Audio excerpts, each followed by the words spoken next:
السلام عليكم ورحمة الله وبركاته. عبد الرزاق أحمد حرسي. waxaa socdaal ku soo gaarnay beer ka mid ah beeraha booqashooyinka ugu tagi jirnay meel meeshaan ah kulay xogta dambe waa ka arki doontiin beertan say u baxayso ma sha Allah galey baa ka baxayso laakiin dhulkan waxaa loo nafaqeeyay si aan inaba caadi ahayn oo maartay very green waxa way nafaqada la isticmaalay wax kala ma aha waa digada xoolaha galey baa naloo isticmaalay galeydan waa yar tahay say iga weyn tahay fiiri yar tahay waana la iga waaweyn yahay ma sha Allah ya waxa way waxaan oo kale markaad aragtid waxa ku qabanaysiina waa masayr baa ku qaban wallahi billahi waxa la arkay maaha ya intaan beeraha soo socday qofkan ninkan beerleyda soo dhulkiisa u isticmaalay qof yaani ma arkin saan oo kale yaani dhulkiisa diga uu isticmaalay intaan beero tagay sababta kuwa kala badankood chemical isticmaalay fertilizer kan wuxuu isticmaalay digada yaani habkay u bax yaani habku digada u galiyay iyo galeydiisa galey gaaraysa maba arkinba yaani jirida laga fiiriyaa mogti caleenta geedka jiridiisa iyo caleentiisa ka fiirmaysa caleentan fiiraadi ama jiridiisa fiiri halkan jiridiisa fiir inta laagta look jirida inta laagta sabuul ma saarin weli sabuul ma saarin ya wax sabuul saarin ma jiraan marka waxa waaye ma sha Allah wax lagu farxo waaye wax maartay in laga muxuu ahaa dadka beerleyda kala duwan casharo laga barto casharada laga barto waxa waaye yaani hadaad nafaqada isticmaasho oo digada ku taalo muxuu dhulkaada ama ariga ama mid looda ama waxay noqotaabo oo sida saxda u isticmaasho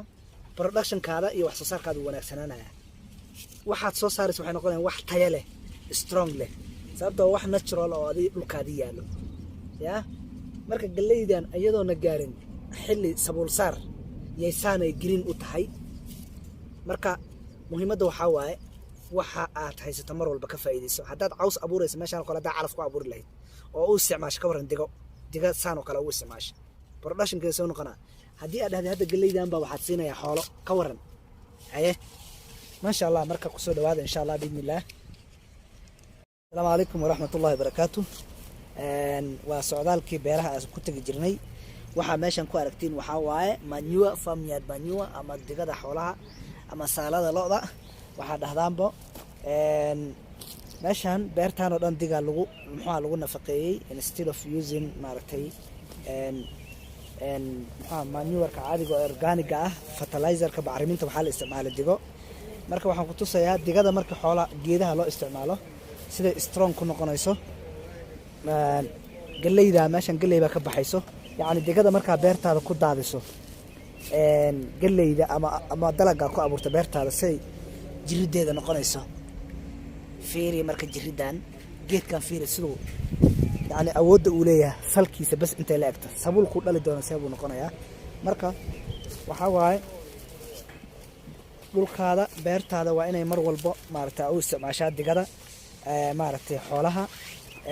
waxay caawinaysaa inay galeydaada ama dalaga kaaga baxaya ay noqoto mid very strong ah hadda kuwaan oo kale fiir galeydan green waaye aad bay awood u leedahay lafta fiir intay la laftan bal intay la egta fiir how strong it is this is a well manured farm where they do maize farming and they have used cow dung manure very in large amounts. Let us see how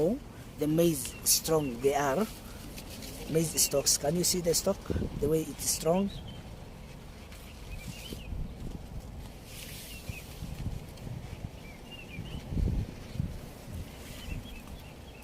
Look at this maize. amazing ما شاء الله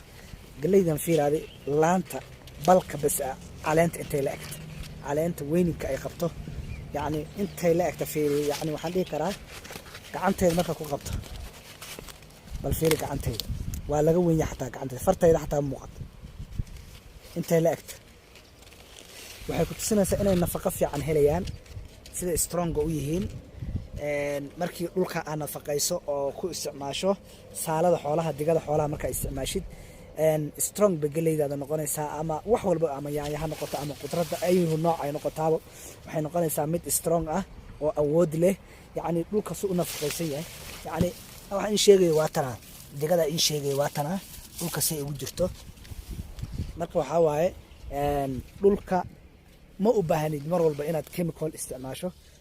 nafaqooyinka chemicalka ah sida urea waxaas uma baahnid haddaad helayso digada xoolaha farmyard manure digada xoolaha ama midda lo'da ha ahaato ama midda ariga ha ahaato uma baahnid inaad maaragtay aad beertaada urea balaayadaas kale u isticmaasho waxyaalahan oo chemicalka ah kuwana inaaf ku ah mar walba ood saan u goosato geli digir geli geleyda geli marka waxaa waaye ha la isticmaalo firada xoolaha ama digada xoolaha oo meel walba iska tuuran Soomaali hadaa leeyahayna xoolaha la dhaqdaa way tuuran yihiin production kaadana kor buu u kacayaa waxa soo saareysana wax organic ah waxay noqonaysaan oo classic oo masha Allah oo maartay laga yaabay oo nafaqo ah adduunkana organic la isku dhaafay dadka kansarka ku dhacayo waxa keenay waxa waaye waa waxyaalahan nafaqooyinka chemical ka waxaysan oo beerta lagu buufinayo ama lagu isticmaalayo hadii aad isticmaasho digada ku yaalo wax walba organic waaye waxaad cunaysaa wax caafimaad leh sidoo kale muxuu ahaa wixii ayaka balka markuu qalalo kale wuxuu ku siinayaa production badan oo maaragtay caleentan oo kale hadda xoolaha markaas soo kale wax soo saar badan baad helaysaa sababtoo galeyda qaliiran oo caatada ah iyo markaas isku barbar dhigta galeyda ama balka noocan oo kale ah ka waran difference ka u dhaxeeyo neefka cuna kan ka waran ya marka haddaad dad baa wuxuu abuuraan bas inay ku abuurtaan baalkii waxay u abuuraan inay maartay xoolaha siistaan kan oo xoolaha siista ka waran baalkan balka intaan la ego xoolaha la siiyay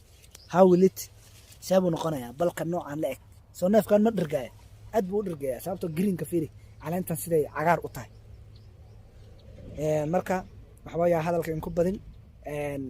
wixii aad haysatiin ka faa'iideysto qof walba wuxuu haysto dhul yar hadaa haysatid dhulka asaga ah xilliga roob kaga faa'iideyso digada xoolaha kaaga baxaya muxuu ahaa kuwa ku abuur caws oga faa'iideysa balka oga faa'iideysa galeyda oga af si natural ah ya wax ay hay'ad iyo NGO idin qaybiyeen faraha ka qaado